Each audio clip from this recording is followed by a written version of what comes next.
अगर आपको लगता है कि ये व्लॉग लंबा होने वाला है तो यहीं से इस व्लॉग को छोड़िए, आप किसी दूसरे कंटेंट क्रिएटर को देखिए जो कि फैमिली व्लॉगिंग करता है। शायद आपके पॉइंट ऑफ इंटरेस्ट उन चीज़ों में हो गया। 23 लाख लोग पूरे कंट्री के अंदर मारे गए हैं सिर्फ इसलिए कि एक बदबख्त और एक घटिया इंसान की सोच थी कि ये मेरे कंट्री को पीसफुल नहीं रहने देंगे क्योंकि ये पढ़े लिखे हैं। कुरान में अल्लाह ताला ने खुद फरमाया कि फरिश्तों ने क्यों कहा था कि ये फसाद फिलर्स बर्पा करेंगे। वो फरिश्तों को शायद अल्लाह की तरफ से नॉलेज दिया गया था, यही हरकतें थी जिनके बारे में फरिश्तों को भी डर था कि ये फसाद फिल अर्ज़ बर्पा करेंगे। आज मैं आपको दिखाता हूँ।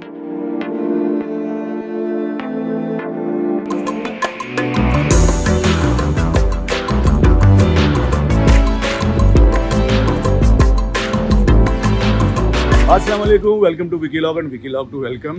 आज मेरा कंबोडिया के कैपिटल फनम्पेन में दूसरा दिन है।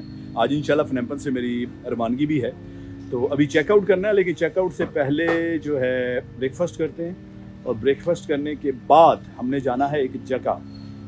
वो जगह है जिसकी खातिर मैं कंबोडिया आया था। कंबोडिया में मेरे इंटरेस्ट की बस यही चीज़ थी। मैं ज़रा हिस्ट्री पसंद करने वाला बंदा हूँ, तो ये एक डार्क किस्म की हिस्ट्री है, तो ये तकलीफ़ दह हिस्ट्री भी है। लाजमी व्लॉग को एंड तक देखिएगा कि आप देखिएगा और सोचिएगा कि इंसानियत जब कुरान में फरमाया ना असफल साफिलीन, यानी कि जिसका मफहूम है कि इंसान जो है वो गंदगी की गहराइयों तक जो गिर जाता है, वो क्या चीज़ होती है, क्या गिरता है, वो क्या क्या कर सकता है। ठीक है, वो आज आपको मैं किलिंग फील्ड्स जाके दिखाता हूँ, लेकिन उससे पहले हम ब्रेकफास्ट करते हैं। ओके, बुटीक होटल में जो है ब्रेकफास्ट होगा आपका 15 फ्लोर पे। नो शूज़ एरिया है, तो आपने शूज़ उतार देने हैं। ये देखिए उन्होंने लिख के भी लगाया हुआ है। 14 फ्लोर तक एलिवेटर आता है और उसके बाद जो है आपने 15 फ्लोर तक जाना है पैदल लतोलती। ये ब्रेकफास्ट ऑप्शंस हैं जी हमारे पास। सैलड, ऑलिव्स और ये तो डेफिनेटली हमारे शायद एक्सप्लोर करने के ऑप्शन नहीं होंगे। फ्रूट्स हैं, ड्रैगन फ्रूट है, इसके अलावा वाटरमेलन, और ये वो केले हैं जिसके बारे में साजिद बात कर रहा था, छोटे छोटे केले। चिकन बनाना भी कहा जाता है इन्हें। और कॉर्न सूप है इधर, ब्रोकली सूप है, पैनकेक है एंड वेजिटेबल एंड एग।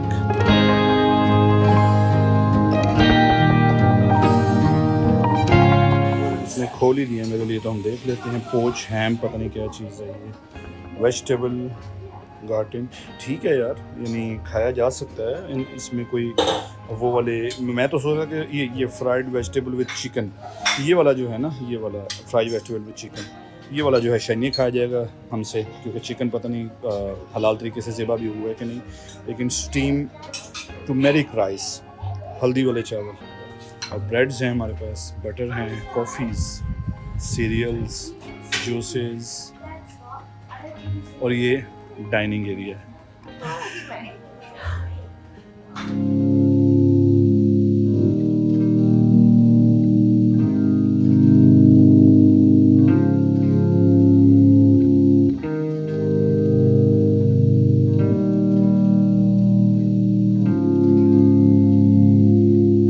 मुझे अपने होटल से लेके यहाँ तक पहुँचते हुए 35 मिनट लगे हैं, टुक में, रक्षा में। वो 35 मिनट मैंने पढ़ते हुए गुजारे हैं। मैं इंटरनेट पे चैट जीपीटी की मदद से डिफरेंट आर्टिकल्स पढ़ रहा था, मैं इंफॉर्मेशन ले रहा था कि ये किलिंग फील्ड जो हैं, कंबोडिया की हिस्ट्री का स्याह तरीन बाब कौन सा है, किलिंग फील्ड क्या हैं, क्यों ये वजह पेश आई। 35 मिनट की मैंने इन्फॉर्मेशन जो ऑब्जॉर्व की है, मैंने ली है, जो नॉलेज लिया, अब मैं आपको डिलीवर करूंगा। लेकिन अगर आपको लगता है कि ये व्लॉग लंबा होने वाला है तो यहीं से इस व्लॉग को छोड़िए, आप किसी दूसरे कंटेंट क्रिएटर को देखिए जो कि फैमिली व्लॉगिंग करता है। शायद आपके पॉइंट ऑफ इंटरेस्ट उन चीज़ों में हो गया। लेकिन अगर आपको वाकई ही इंसानियत के गिरने के बारे में मज़ीद जानना है कि ये क्या इंसान एक कितना के गिर सकता है, तो इसी वीडियो को देखते रहिए। 1975 के अंदर कंबोडिया के ऊपर एक ऐसे हुक्मरान की हुकूमत आती है जिसका ये विजन था कि अगर हम मेरे कंट्री के अंदर ऐसे लोग रहेंगे जो थोड़े से भी पढ़े लिखे हैं या जो कंबोडियन से हट के हैं, यानी कि वो प्योर कंबोडियन नहीं हैं, जैसे वियतनामीज़ हैं, चाइनीज़ हैं, मुस्लिम्स हैं, जिनके अंदर वतन परस्ती का या मज़हब परस्ती का थोड़ा सा भी एक मादा मौजूद है, या जो थोड़े से भी तालीम याफ्ता हैं, तो मेरा कंट्री जो है वो कभी पीसफुल नहीं हो सकेगा। ये उसके दिमाग का फतूर था। ये सोच के साथ उसने जेनोसाइड शुरू किया, उसने लोगों को मारना शुरू किया। उसने हर उस इंसान को, मर्द हो या औरत हो, मारा जो थोड़ा सा भी पढ़ा लिखा था, जो थोड़ा सा भी नॉन कंबोडियन था, जिसके अबाव अजदाद के अंदर कोई वियतनामीज, चाइनीज थे, उनको भी मारा, जो मुस्लिम थे उनको भी मारा। 1975 से लेकर 1979 तक इन 4 सालों में 23 लाख, जी हाँ 23 लाख लोगों को, जिसमें मर्द, औरतें, बच्चे, एक एक महीने का बच्चा, डेढ़ डेढ़ महीने का बच्चा, सबको मारा गया। ठीक है, और किसी का कोई जुर्म नहीं था सिवाय इसके कि वो इस बंदे के विजन के थोड़ा सा अगेंस्ट थे। ठीक है, तो इस मकसद के लिए पूरे कंट्री के अंदर किलिंग फील्ड्स बनाए गए। किलिंग फील्ड से क्या मुराद था? खुले मैदान थे जहाँ पे इन लोगों को लाया जाता था, इनको एग्जीक्यूट किया जाता था। ठीक है, और उन किलिंग फील्ड्स में तकरीबन 300 से ज़्यादा किलिंग फील्ड थे। सबसे ज़्यादा मशहूर किलिंग फील्ड ये वाला है जहाँ पे मैं हूँ। ये फनेम्पन से, कैपिटल से थोड़ा सा बाहर है। आपको मेरे पीछे ये एक मुजस्मा नज़र आ रहा है, एक माँ का, डरी सहमी माँ का, जो कि अपने बच्चे को गोद में लेके बैठी है। इसी किलिंग फील्ड के अंदर लोगों को लाके एग्जीक्यूट किया जाता था डिफरेंट तरीक़ों से। तो ये पीसफुल सा जो इन्वायरमेंट आपको नज़र आ रहा है, ये हरे भरे मैदान, ठीक है, ये जो आपको नज़र आ रहे हैं, यहाँ पे अगर आप सुने तो आपको लोगों की एक चीखें सुनाई देंगी। अगर आप हकीकतन, मैं थोड़ा सा इमोशनल भी हो रहा हूँ, मैं इस मुजस्मे को देख के मैं ज़्यादा इमोशनल हो गया हूँ। जब से मैंने ये पढ़ा है ना इसके बारे में कि यहाँ पे एक दरख्त है जिसे किलिंग ट्री कहा जाता है। वो दरख्त स्पेशलाइज था कि छोटे बच्चों को उस दरख्त के अंदर मार के मारना है हमने। यानी अगर कोई 1 महीने का, कोई 2 महीने का, 3 महीने का बच्चा है ना, उसको उठा के उस दरख्त में मारना है, वो मर जाएगा, और ये काम हमने उसकी माँ के सामने करना है। ठीक है, ये 4 साल होता रहा यहाँ पे 79 तक, यानी 1975 से 1979 79 तक 23 लाख लोग पूरे कंट्री के अंदर मारे गए हैं, सिर्फ इसलिए कि एक बदबख्त और एक घटिया इंसान की सोच थी कि ये मेरे कंट्री को पीसफुल नहीं रहने देंगे क्योंकि ये पढ़े लिखे हैं, या ये थोड़े अपने मज़हब परस्त हैं, या हो सकता है कि उनको इनकी हुब्बुल वतनी पे शक था, यानी वो इनको गद्दार समझते थे। अगर कोई चाइनीज़ है, किसी के बावजूद चाइनीज़ थे, तो ये गद्दार होगा, इसे मार दो। ठीक है, अब मैं थोड़ा सा आपको किलिंग इसका टूर भी करवाता हूँ, साथ साथ बताता हूँ कि ये क्या चीज़ें हैं यहाँ पे, और फिर मैं आपको इसके बारे में बताता रहूँगा जहाँ जहाँ पे भी जाएंगे कि वहाँ पे क्या क्या होता है। जुल्म की दास्तानें देखते जाएं, और ये इस बात पे ईमान लेते आए कि जब अल्लाह ताला ने इंसान को बनाया था, तो कुरान में अल्लाह ताला ने खुद फरमाया कि फ़रिश्तों ने क्यों कहा था कि ये फ़साद फिल अर्ज़ बर्पा करेंगे। वो फ़रिश्तों को शायद अल्लाह की तरफ से नॉलेज दिया गया था, यही हरकतें थी जिनके बारे में फ़रिश्तों को भी डर था कि ये फ़साद फिल अर्ज़ बर्पा करेंगे। आइए मैं आपको दिखाता हूँ।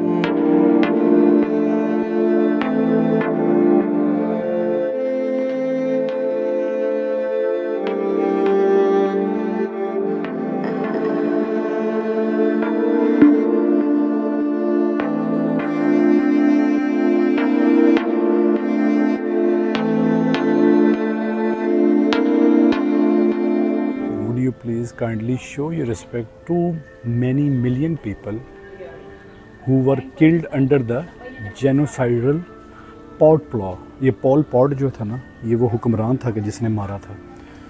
यार ये हैं वो ज़िंदा इंसान, ये हैं उन लोगों की खोपड़ियाँ जो मारे गए थे। आप देख रहे हैं ये 5000 से ज़्यादा हैं। मैं आहिस्ता इसलिए बोल रहा हूँ कि इन्होंने कहा हुआ है कि आहिस्ता बोलें। 5000 से ज़्यादा खोपड़ियाँ मौजूद है यहाँ पे, और ये देखें, ये लिखा हुआ है victims between 20 to 40 years old, ये वाले हैं। ठीक है, ये देखें, पूरी की पूरी नस्लें उस बदबख्त ने बर्बाद की हैं, जनरेशन्स मिटा दी हैं उसने। और ये उनके कपड़े हैं, विक्टिम्स क्लोथिंग। ठीक है, और ये नीचे वो औजार हैं जिनसे मारा जाता था। ये देखें, evidence of killing by x.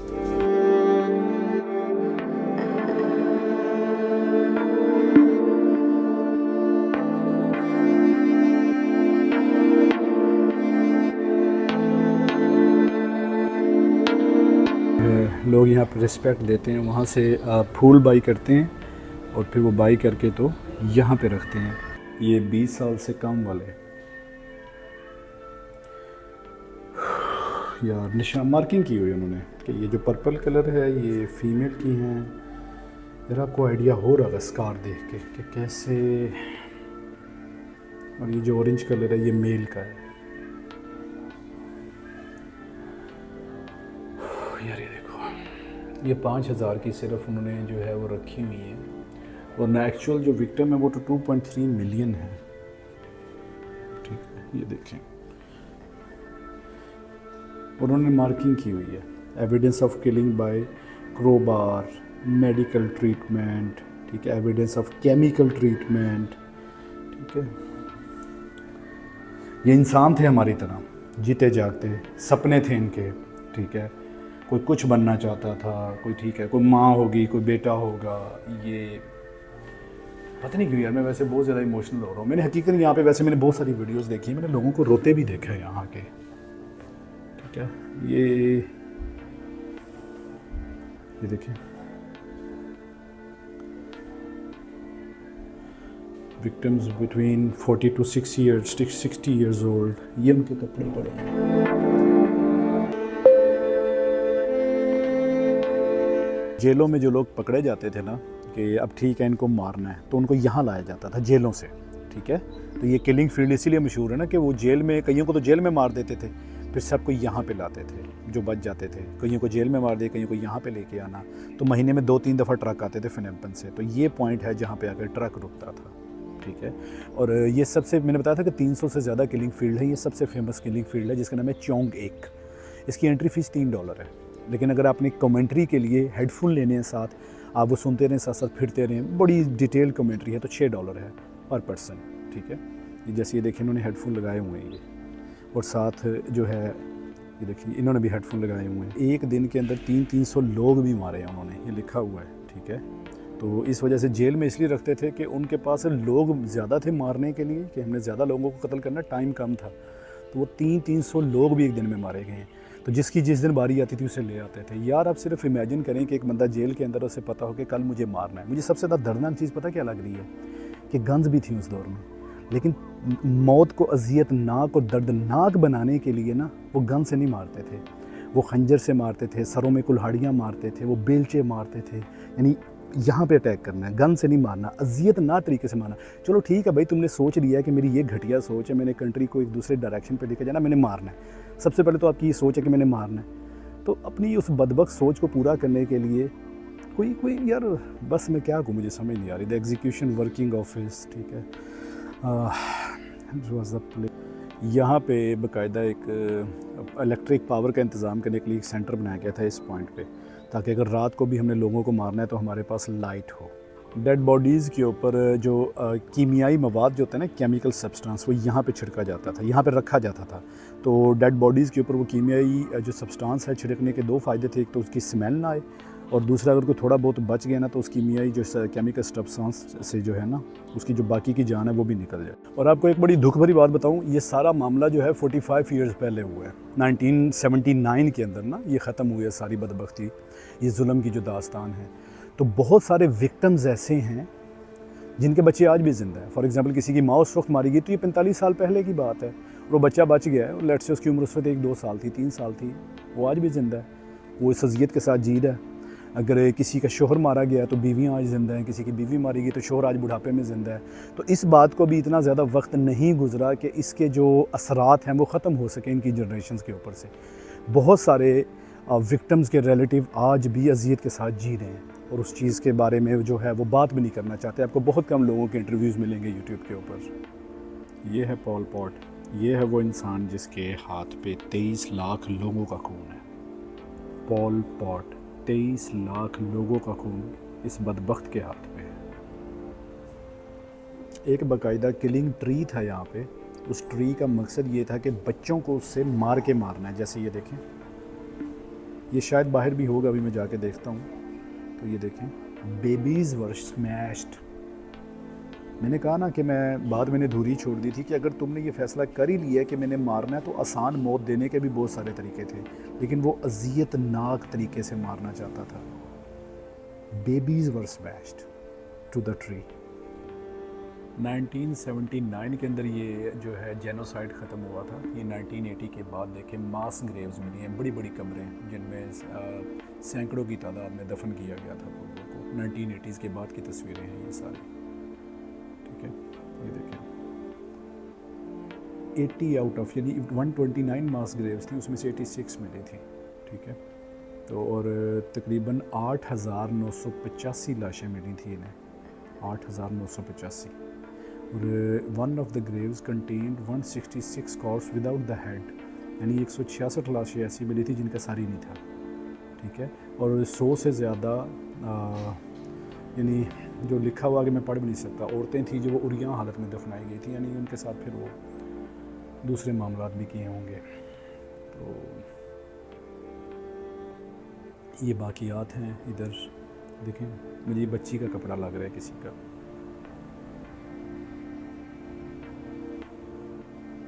छोटी सी जुराब, इतनी छोटी बच्ची को भी एग्जीक्यूट किया गया।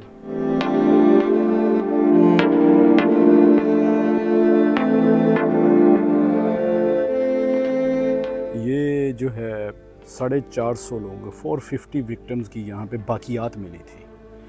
मास ग्रेव ऑफ 450 विक्टिम्स, ये है जी 450 लोगों की कब्र। बाकियात जिनकी खोपड़ियाँ हैं वो घड़ा खोदते होंगे, घड़े खोद के अंदर बस गहरा घड़ा खोद के ऊपर बस फेंकते जा रहे हैं। ये पॉइंट नंबर 6 है, यहाँ पे नंबरिंग हुई है। थोड़ी देर पहले मैंने जिक्र किया था ना कि एक ऐसी कब्र भी मिली थी जो कि बहुत सारी ख़वातीन की लाशें मिली थी जिनके जिस्म पे लिबास नहीं था, और उनके बच्चे भी जो साथ ही उनके दफना दिए गए थे। ये यहाँ से वो कब्र मिली थी जहाँ पे 100 से ज़्यादा ख़वातीन बरहना दफन थी जिनके जिस्म पे कपड़ा नहीं था, साथ उनके बच्चों की लाशें भी थी, बच्चों की खोपड़ियाँ मिली और ख़वातीन की जो बरहना लाशें मिली, वो ये वाला पॉइंट है। 166 विक्टिम्स विदाउट हेड, यानी उन्होंने रखा हुआ था कि बिना, यानी जिनके सर ही नहीं थे, तो उनकी यहाँ पे किसी का सर नहीं मिला। 166 विक्टिम थे, ये उनकी कब्र है, किसी का भी सर नहीं था। ये वो पॉइंट है जहाँ से ये देखें, जब भी कोई बारिश होती है तो ये जो है ज़मीन जो है वो इनके राज उगल देती है। तो जो कब्रें जो जिनके शायद निशान भी ना मिलते हैं, वो बारिशों के बाद जो है वो ज़मीन से कपड़े निकलने शुरू हो जाते हैं, क्योंकि देखें बॉडी तो गल जाती है, मिट्टी बन जाती है, कपड़े तो वही रहते हैं ना। ये देखें, ये विक्टिम्स के कपड़े फिर बाहर आ जाते हैं। ये लिखा हुआ, after the mass graves were exhumed in 1980s the left underground range of victims clothes come after the raining. तो ये बारिश के बाद कपड़े बाहर आ जाते हैं, तो एक ही बारिश काफ़ी होती है जो जुल्म के इस स्याबाब को बेनकाब करने के लिए। जिस्म तो गल गए, मट्टी हो गए, खोपड़ियाँ बच गई और ये कपड़े बच गए। ये सबसे दर्दनाक पॉइंट है इस पूरे किलिंग फील्ड का, सबसे दर्दनाक। The tree which the executioners smashed the children's head against it. इस दरख्त के तने पे पता नहीं कितने बच्चों के सर मार मार के मारा गया। आपको पता है ये लिविंग होते हैं, दरख्त भी जिंदा होते हैं ना, ये दरख्त भी चीखता होगा। ये फिक्स कर लिया था उन्होंने, यानी कि वो इतने बेहिस लोग थे कि उन्होंने बाकायदा प्लानिंग की हुई थी कि अच्छा बच्चे को मारना है, वो अक्रॉस द फील्ड वहाँ से लेके, नहीं हमने इसी दरख्त के साथ मारना है। इस दरख्त, ये दरख्त तो वैसे ही दम तोड़ गया होगा ना, इंसानियत का ये नंगा जुर्म देखे ये दरख्त वैसे ही दम तोड़ गया होगा। मैं पता क्यों इमोशनल हो रहा हूँ, मेरी छोटी 2 साल की 3 साल की बच्ची है, मैं सिर्फ एक इमेजिन कर रहा हूँ कि उसकी टांग पकड़ी हुई है किसी ने, ठीक है, वो जो लाडों से मैंने पाली है बच्ची अपनी, उसकी टांग पकड़ी, उसकी टांग को पकड़ के ना, और वहाँ बैठा मैं देख रहा हूँ, जब माँ के सामने मारते ना, माँ बाप के सामने, वहाँ बैठा मैं देख रहा हूँ, और मुझे पता कुछ देर बाद मैंने भी मर जाना है, मुझे भी मार देना उन्होंने। मेरी बच्ची को लेके आए, उसकी टांग पकड़ी, जो इस दरख्त पे ला के मारा है उसने। तो इसलिए मैं नहीं इमोशनल हो रहा, मेरे इर्द गिर्द आप देखें, आपको हज़ारों इधर इस टाइम ना सैकड़ों की तादाद में इधर आपको नज़र आएंगे जो टूरिस्ट हैं, गोरे हैं, उन्होंने हेडफोन ख़रीदे होंगे और वो हिस्ट्री सुन रहे हैं। मैंने किसी एक को भी स्माइल करता नहीं देखा, एक दूसरे से बात नहीं कर रहे, वो सारे जो बस फिर रहे हैं, ठीक है, इमोशनल हैं सारे, ठीक है। और इसी तरह इमोशनल मैं हूँ। मुझे कंबोडिया आने का बड़ा शौक़ था, मुझे किलिंग फील्ड देखने का शौक़ था। ये शौक़ कोई वो वाला शौक़ नहीं था कि मेरे लिए कोई एक्साइटिंग चीज़ होगी, ये कोई इंटरटेनिंग चीज़ होगी। मैं बहुत ज़्यादा सोचता हूँ, मैं चीज़ों पे गौर करता हूँ, तो मेरे लिए ये जो कह लें कि एक मुझे जिस तरह का मैं सोच रहा था ना कि ये कितना दर्दनाक होगा, ये उससे कहीं ज़्यादा दर्दनाक है। ये दरख्त को मैं देख के और ज़्यादा इमोशनल हो गया।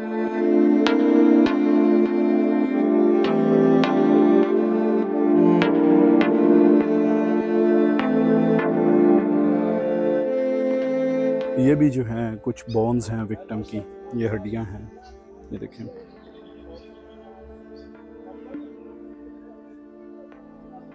ये देखें, piece of bones remaining after excavation, क्या वर्ड लिखा हुआ है, 1980s।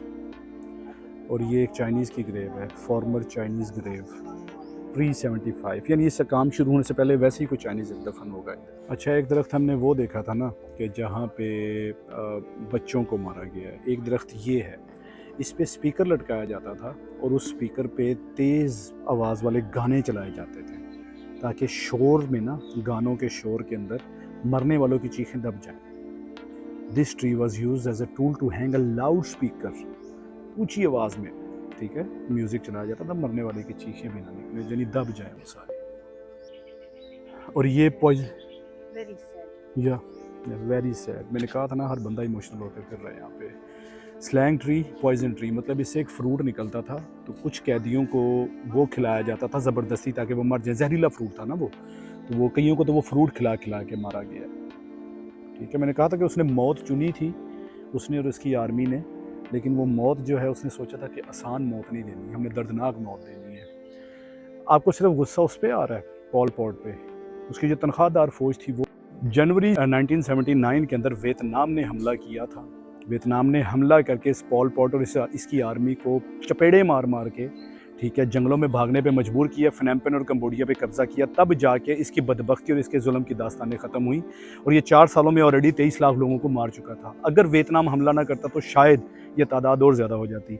तो वियतनाम का ये एक एहसान है कंबोडिया के ऊपर, इंसानियत के ऊपर, कि उन्होंने इस बदबख्त को भागने पर मजबूर किया।